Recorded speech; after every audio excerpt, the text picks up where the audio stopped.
ಅವರೇ ಈಗ ತಾನೇ ಭಾಷಣ ಮಾಡಿ ಹೋದಂತ ಮುಳಬಾಗಲ್ ತಹಸೀಲ್ದಾರರಾದಂತ ಗೀತಾ ಮೇಡಮ್ ಅವರೇ, ಸಂಸ್ಥೆಯ ಕಾರ್ಯದರ್ಶಿಗಳಾದಂತ ಅಶೋಕ್ ಕುಮಾರ್ ಅವರೇ, ಸ್ವಲ್ಪ ಗಲಾಟೆ ಮಾಡಿದೆ ಇಲ್ಲಿ ಕೇಳಮ್ಮ ಇಲ್ಲ. ಕಾಲೇಜಿನ ಪ್ರಾಂಶುಪಾಲರಾದಂತ ಸತ್ಯಮಯ್ಯ ಅವರವರೇ, ಚಂಗಾರೆಡ್ಡಿ ಅವರೇ, ಮುನ್ನಾರಾಯಣಪ್ಪನವರೇ, ಆತ್ಮೀಯ ಪೋಷಕ ವೃಂದದವರೇ, ವಿದ್ಯಾರ್ಥಿನಿಯರೇ, ಪತ್ರಕರ್ತ ಮಿತ್ರರೇ, ಇಲ್ಲಿಗೆ ಆಗಮಿಸಿರ್ತಕ್ಕಂಥ ಎಲ್ಲ ನಮ್ಮ ಶಾಲೆಯ ಅಭಿಮಾನಿಗಳೇ, ನಮ್ಮ ತಾಲೂಕಿನ ದಂಡಾಧಿಕಾರಿಗಳಾದಂಥ ಶ್ರೀಮತಿ ಗೀತಾ ಅವರನ್ನ ನಾನು ಮುಖ್ಯ ಅತಿಥಿಯಾಗಿ ಆಗಮಿಸಬೇಕು ಅಂತ ಕೇಳಿಕೊಂಡಿದ್ದೆ. ಅದರ ಪ್ರಕಾರ ಅವರು ಆಗಮಿಸಿದ್ದು. ಇದರ ಕಾರಣ ಏನು ಅಂತಂದ್ರೆ, ಹೆಣ್ಮಕ್ಳಲ್ಲಿ ಒಂದು ಛಲ ಬರಲಿ, ಹೆಣ್ಮಕ್ಳಲ್ಲಿ ಹೆಣ್ಮಕ್ಳಿಗೊಂದು ಪ್ರೋತ್ಸಾಹ ಬರಲಿ. ನಾನು ಕೂಡ ಯಾಕೆ ಅವ್ರ ರೀತಿ ಕರ್ನಾಟಕ ಅಡ್ಮಿನಿಸ್ಟ್ರೇಟಿವ್ ಸರ್ವಿಸ್ ಯಾಕೆ ಮಾಡಬಾರ್ದು, ನಾನು ಕೂಡ ಯಾಕೆ IAS ಮಾಡಬಾರ್ದು, ನಾನು ಕೂಡ ಒಳ್ಳೆಯ ಹುದ್ದೆಗೆ ಯಾಕೆ ಹೋಗಬಾರ್ದು ಅನ್ನೋದು ಒಂದು ವಿಚಾರವಾಗಿ ಹೆಣ್ಣುಮಕ್ಕಳಲ್ಲಿ ಕೂಡ ಒಂದು ಉತ್ತೇಜನ ಬರಲಿ ಅಂತೇಳಿ ನಮ್ಮ ಮೇಡಮ್ ಅವ್ರನ್ನ ಕರೆಸಿದ್ದೆ. ಅದರಿಂದ ತಾವು ಉತ್ತೇಜನ ತಗೊಂಡಿದ್ದೀರಿ ಅಂತಂದ್ರೆ ಅದಕ್ಕಿಂತ ಸಾರ್ಥಕತೆ ಇನ್ನೊಂದಿಲ್ಲ. ಆತ್ಮೀಯ ಪೋಷಕರೇ, 25 ವಸಂತಗಳನ್ನ ನಮ್ಮ ಶಾಲೆ ಮತ್ತು ಕಾಲೇಜು ಈಗಾಗಲೇ ಕ್ರಮಿಸಿದೆ. 25 ವರ್ಷಗಳ ನವ ಯುವಕ ನಮ್ಮ ಕಾಲೇಜು. ನಮ್ಮ ಸಮೃದ್ಧಿ ಮಂಜುನಾಥ್ ನಗ್ತಾ ಇದ್ದಾರೆ, ಇನ್ನ ಅಂದ್ರೆ ಯಂಗ್ಸ್ಟರ್ಸ್ ನೀವು ಇನ್ನ ನಮಗೂ ವಯಸ್ಸಾಗಿರ್ಬೋದು, ಆದರೆ ಶಾಲೆಗೆ ಇನ್ನೂ ವಯಸ್ಸಾಗಿಲ್ಲ. ನಮ್ಮ ಒಂದು ದೃಷ್ಟಿ ಮುಳಬಾಗಲ್ ತಾಲೂಕಿನಲ್ಲಿ ಒಂದು ಒಳ್ಳೆ 25 ವರ್ಷಗಳ ಹಿಂದೆ ಯಾರಿಗೆ ಜ್ಞಾಪಕ ಇದೆಯೋ ಸ್ವಲ್ಪ ವಯಸ್ಸಾಗಿರೋರಿಗೆ, ಮುಳಬಾಗಲ್ ತಾಲೂಕಿನಲ್ಲಿ ಒಳ್ಳೆಯ ಒಂದು ಸಂಸ್ಥೆಗಳು ಇರಲಿಲ್ಲ. ಕೇವಲ ಬೆರಳೆಣಿಕೆ ಸಂಸ್ಥೆಗಳಿದ್ವು. 1-2 ಒಳ್ಳೆವಿದ್ದು, ಇಲ್ಲ ಅಂತಿಲ್ಲ ನಾವು. ಆದರೆ ಇದ್ದಂಥವು ಕೇವಲ 1-2-3 ಅಷ್ಟೇ. ಪ್ರತಿಯೊಬ್ಬರು ಕೂಡ ತಮ್ಮ ಮಕ್ಕಳನ್ನ ಶಾಲೆಗೆ ಸೇರಿಸಬೇಕಾದ್ರೆ ಬಹಳ ಕಷ್ಟ ಪಡ್ತಾ ಇದ್ರು. ನಾನು ಮತ್ತು ನಮ್ಮ ಸಹೋದರರಾದಂತ ಅಶೋಕ್ ಅವರು ಇಬ್ಬರು ಕೂಡ ವೃತ್ತಿಯಲ್ಲಿ ವಕೀಲರು. ಆದರೆ ಈ ಪಾಠ ಮಾಡೋ ವಿಚಾರದಲ್ಲಿ ನಾನು ಕೂಡ ಲೆಕ್ಚರರ್ ಆಗಿದ್ದೆ, ಅಶೋಕ್ ಅವರು ಕೂಡ ಲೆಕ್ಚರರ್ ಆಗಿದ್ದೆ.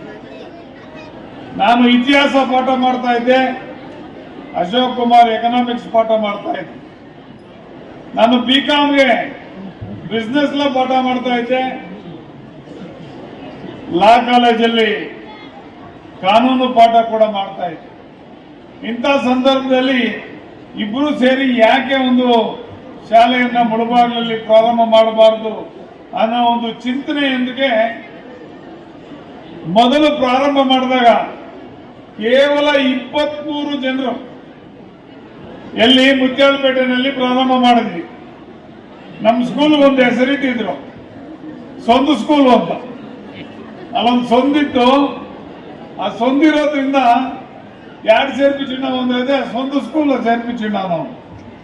ನೋಡಿ, ನಿಮ್ಮೆಲ್ಲರ ಒಂದು ಆಶೀರ್ವಾದ, ನಿಮ್ಮೆಲ್ಲರ ಒಂದು ಅಭಿಮಾನ, ನಿಮ್ಮೆಲ್ಲರ ಒಂದು ಪ್ರೀತಿ ವಿಶ್ವಾಸ, ಆ ಸೊಂದು ಸ್ಕೂಲ್ ಇವತ್ತು ಬಹಳ ಚೆನ್ನಾಗಿ ಬೆಳೆದು ಇವತ್ತು ಸಾವಿರಾರು ಜನಗಳಿಗೆ ವಿದ್ಯೆಯನ್ನು ನೀಡಿ ಒಳ್ಳೆ ಕೆಲಸವನ್ನ ಮಾಡ್ತಾ ಇರ್ತಕ್ಕಂಥ ಒಂದು ವಿಚಾರವನ್ನ ನೋಡ್ತಾ ಇದ್ದೀವಿ. ಅನೇಕ ಜನ ಡಾಕ್ಟರ್ಗಳಾಗಿದ್ದಾರೆ, ಅನೇಕ ಜನ ಇಂಜಿನಿಯರ್ಗಳಾಗಿದ್ದಾರೆ. ನಿನ್ನೆ ತಾನೇ ಒಬ್ಬ ಸ್ನೇಹಿತರು ಹೇಳಿದ್ರು, ನಿಮ್ಮ ಶಾಲೆಯಲ್ಲಿ ಓದಂತ ನಮ್ಮ ಹುಡುಗ ವರ್ಷಕ್ಕೆ 24 ಲಕ್ಷ ಪ್ಯಾಕೇಜು ನಿನ್ನೆ IBM ಅಲ್ಲಿ ಸಿಕ್ತು ಸರ್ ಅಂತ. ಬಹಳ ಸಂತೋಷ ಆಯ್ತು. ಯಾಕೆಂತಂದ್ರೆ ನಮಗೆ ಬೇಕಾಗಿರ್ತಕ್ಕಂಥದ್ದು ಅದೇನೆ. ನಮ್ಮ ಶಾಲೆಯಲ್ಲಿ ಯಾವ ಮಕ್ಕಳು ಓದಿದ್ದಾರೆ, ಅವರು ಉತ್ತಮರಾಗಿದ್ದಾರೆ, ಅವರು ಸಜ್ಜನರಾಗಿದ್ದಾರೆ, ಬಹಳ ಚೆನ್ನಾಗಿ ಜೀವನದಲ್ಲಿ ಮುಂದೆ ಬಂದಿದ್ದಾರೆ. ಅಂದ್ರೆ ಇದಕ್ಕಿಂತ ಒಳ್ಳೆಯ ಒಂದು ಇದನ್ನ ನಮಗೆ ಇನ್ನೇನು ಬೇಕಾಗಿಲ್ಲ. ನಾವು ಮುಂದಿನ ದಿನಗಳಲ್ಲಿ ಕೂಡ ಉತ್ತಮವಾದಂತಹ ಒಂದು ವಿದ್ಯಾಭ್ಯಾಸವನ್ನ ಕೊಡ್ತೀವಿ. ಹಾಗೇನೆ ಹೊಸ ಹೊಸ ಕೋರ್ಸ್ಗಳನ್ನು ಕೂಡ ಇನ್ನು ಮುಂದೆ ತಗೊಳ್ತಾ ಇದ್ದೀವಿ. ಈಗಾಗಲೇ ಈ ವರ್ಷದಿಂದ BCA ಪ್ರಾರಂಭ ಆಗ್ತಾ ಇದೆ, BBA ಪ್ರಾರಂಭ ಆಗ್ತಾ ಇದೆ, MCOM ಪ್ರಾರಂಭ ಆಗ್ತಾ ಇದೆ, MBA ಪ್ರಾರಂಭ ಆಗ್ತಾ ಇದೆ. ಈ 4 ಕೋರ್ಸ್ಗಳನ್ನ ನಾವು ಪ್ರಾರಂಭ ಮಾಡ್ತಾ ಇದ್ದೀವಿ. ಬಹುಶಃ ನೀವು ಕೋಲಾರ ಮತ್ತು ಬೆಂಗಳೂರಿಗೆ ಹೋಲಿಸ್ಕೊಂಡ್ರೆ ನಮ್ಮಲ್ಲಿರ್ತಕ್ಕಂಥ ಏನು ಫೀಸ್ ಇದೆಯೋ ಅದರಲ್ಲಿ ಅರ್ಧ ಕೂಡ ಇಲ್ಲ. ನಮ್ಮ ಒಂದು ಸಂಸ್ಥೆ ನಾವು ಪ್ರಾರಂಭ ಮಾಡಿರೋದು ಬರೀ ಲಾಭ ಮಾಡಬೇಕು ಅನ್ನೋ ಒಂದು ದೃಷ್ಟಿ ಅಲ್ಲ, ಜನಗಳಿಗೆ ಅನುಕೂಲ ಆಗಬೇಕು, ಸಾಮಾಜಿಕವಾಗಿ ನಮ್ಮ ತಾಲೂಕನ್ನ ಒಳ್ಳೆ ಅಭಿವೃದ್ಧಿ ಅಂತ ಕೊಂಡೊಯ್ಯಬೇಕು, ತಾಲೂಕನ್ನ ಮಾದರಿ ತಾಲೂಕನ್ನ ಮಾಡಬೇಕು. ಯಾಕೆಂತಂದ್ರೆ ಇದೇ ತಾಲೂಕಿಗೆ ಸೇರಿದಂತವನೇ ನಾನು ಮತ್ತು ಅಶೋಕ್ ಕುಮಾರ್ ಕೂಡ. ಹಾಗಾಗಿ ನಮ್ಮ ದೃಷ್ಟಿ ಏನಿದ್ರು ಒಳ್ಳೆಯ ವಿದ್ಯಾಭ್ಯಾಸ ಕೊಡೋ ಕಡೆಗೆ ನಿಮ್ಮೆಲ್ಲರ ಆಶೀರ್ವಾದ ಒಂದು ನಿಟ್ಟಿನಲ್ಲಿ ಇರಬೇಕಾಗ್ತದೆ. ಮುಂದಿನ ದಿನಗಳಲ್ಲಿ ಕೂಡ ನಿಮ್ಮ ಯಾವುದೇ ಒಂದು ತೊಂದರೆ ಇದ್ರೂ ಕೂಡ ನಮ್ಮ ಶಾಲೆಯಲ್ಲಿ ನಾವೇನು ಎಲ್ಲ ಸರಿಯಾಗಿ ಮಾಡ್ತಾ ಇದ್ದೀವಿ ಅಂತ ನಾನು ಹೇಳೋದಕ್ಕಾಗಲ್ಲ. ಕೆಲವೊಂದು ನ್ಯೂನ್ಯತೆಗಳು ಕೂಡ ನಮ್ಮಲ್ಲಿ ಇರ್ಬೋದು, ಕೆಲವೊಂದು ತಪ್ಪುಗಳು ಕೂಡ ನಮ್ಮಲ್ಲಿ ಇರ್ಬೋದು. ದಯವಿಟ್ಟು ತಮ್ಮಲ್ಲಿ ನಾನು ಅರಿಕೆ ಮಾಡಿಕೊಳ್ಳೋದೇನು ಅಂತಂದ್ರೆ, ನಮ್ಮಲ್ಲಿರ್ತಕ್ಕಂಥ ತಪ್ಪುಗಳನ್ನ ಕೂಡ ನೀವು ಬಂದು ನಮ್ಗೆ ಹೇಳಿ ಆ ತಪ್ಪುಗಳನ್ನ ಸರಿ ಮಾಡಿಕೊಳ್ಳಿ ಅಂತ ಹೇಳುವಂತ ಒಂದು ಇದನ್ನು ನಿಮಗಿದೆ ಅಂತ ಹೇಳಿ ಈ ಸಂದರ್ಭದಲ್ಲಿ ನಾನು ಹೇಳೋದಕ್ಕೆ ಇಚ್ಛೆ ಪಡ್ತಾ ಇದ್ದೇನೆ. ಎಲ್ರಿಗೂ ಒಳ್ಳೇದಾಗ್ಲಿ.